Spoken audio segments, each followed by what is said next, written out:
Roger Goodell vs. Tom Brady 2 years ago was just a prelim to the main event, as it turns out.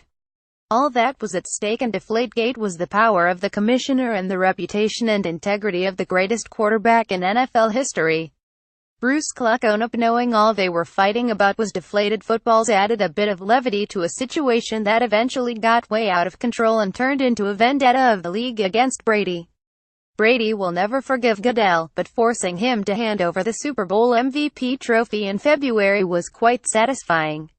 Now we have the fight to determine the real heavyweight champion of the NFL, Goodell vs. Jerry Jones. Bob LeVay. Getty Images. The most powerful man in sports versus the most powerful owner in sports. This is a doozy that can impact the immediate future of the NFL. The basic premise is that Jones is livid that Goodell handed star running back Ezekiel Elliott a 6-game suspension for domestic violence when Jones has insisted there was no evidence to support a suspension. Elliott has yet to serve 1 game as his attorneys work their way through the court system. Jones has declared war on Goodell, usually on his weekly Tuesday morning radio hit in Dallas, and this week said Elliott was a victim of overcorrection by Goodell, who mishandled the Ray Rice domestic violence case in 2014 by first only suspending him 2 games before increasing it to an indefinite suspension after the second elevator video was released. Stacey Rubber. Getty Images. Jones is the real-life J.R. Ewing. He finds a way to get his way and to get even. Even though Jones is not on the compensation committee that negotiates Goodell's contract, Jones has made himself an unofficial member. Last week, ESPN reported that Jones was a leading voice among 17 owners on a conference call October 26 that is fighting Goodell's extension, which expires in March of 2019.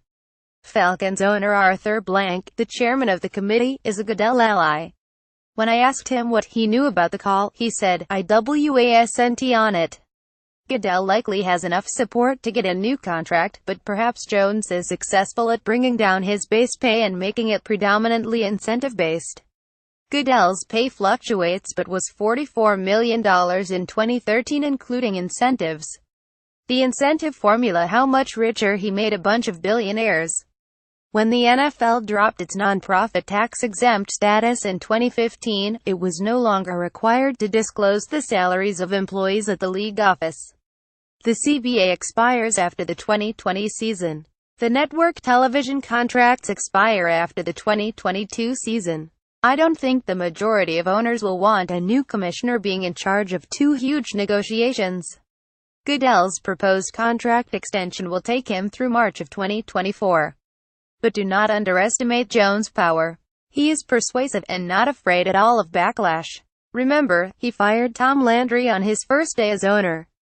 Goodell is stubborn. He doesn't need this job anymore. He's made enough money for the next 5 generations of Goodells.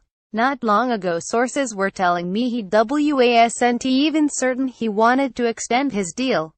But now that he's getting pushed by Jones, there is no way he walks away. 2 years ago, Jones supported Goodell in Deflategate. He said he was doing an outstanding job. He has to make hard calls, and more often than not, you're going to have a season or you're going to have a period of time where those go against you as an owner in the NFL, Jones said at the time. Jones is in too deep now to back down from Goodell. And Goodell will never back down from one owner when he believes it's his job to protect the shield.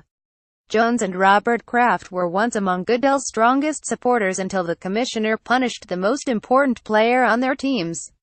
Goodell vs. Jones will break all pay-per-view records.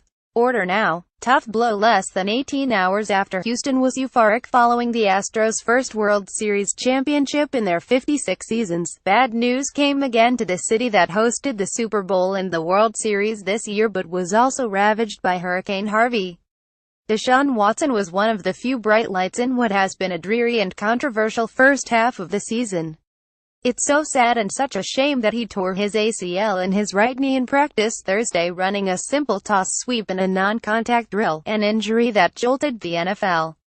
Minor setback for a major comeback, Texans. J.J. Watt tweeted, "We've all seen what's possible, can't wait to see what's next. With you every step of the way." Watt fractured his leg and was lost for the season on October 8 against the Chiefs. So the Texans have lost their two best players in the first 7 games of the season. Watson was having the same sorts of impact as Robert Griffin III did as a rookie in 2012, although Watson throws the ball much better. RG3's career was pretty much ruined when Mike Shanahan and the Washington doctors allowed him to play on a bad knee in a playoff loss to Seattle and he tore his ACL. He rushed back and started the season opener and was never the same. Watson is expected to be ready for training camp. "He's a special player," Texans coach Bill O'Brien said. "He's a special kid. He will be one of the top quarterbacks in this league for a long time to come." In 7 games since taking over as the number 1 QB at halftime of the season opener, Watson threw 19 two-count passes, the most ever for a QB in his first 7 games, and he tied for the NFL lead with Philly's Carson Wentz. The Texans were averaging just under 35 points a game in his 6 starts. He threw for 402 yards and 4 TDs in an incredible performance in last week's 4,138 loss in Seattle.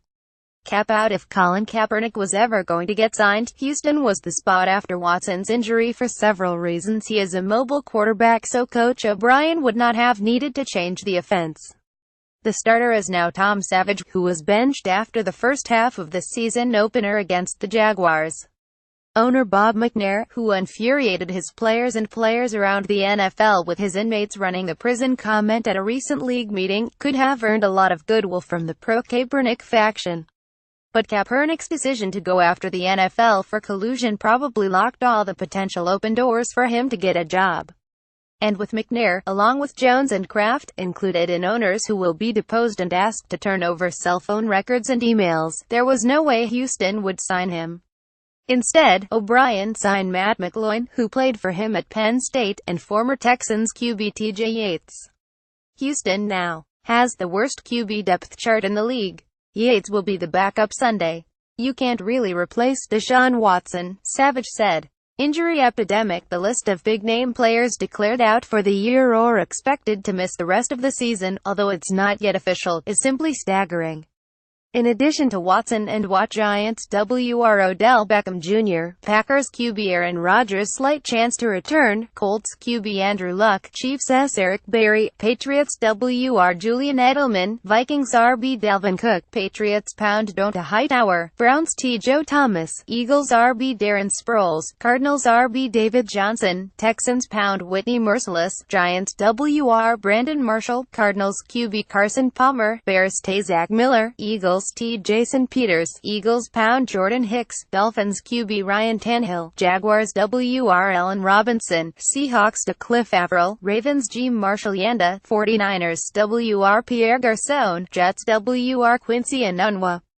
Jimmy Garoppolo could get his first start for the 49ers next Sunday at home against the Giants. Even if Garoppolo walked away from the Patriots after this season as a free agent, I think he was worth more as insurance for Brady for the rest of the season than a second-round pick in 2018.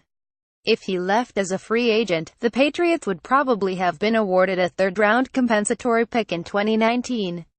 Bad trade for Belichick. The Browns just can't get out of their own way. They passed up Wentz and Watson in the last 2 drafts, but were ready to give second- and third-round picks to the Bengals for A.J. McCarron until the paperwork was not sent in on time. The Browns are hopeless. Zekes latest. Elliott gets to play against the Chiefs on Sunday after he won a brief stay Friday in the latest round of his dizzying court battle with the NFL over his 6-game domestic violence suspension. He should find out this week if the 3 judges he signed by the Second Circuit Court of Appeals grant him a preliminary injunction putting the suspension on hold until the case is heard in U.S. District Court.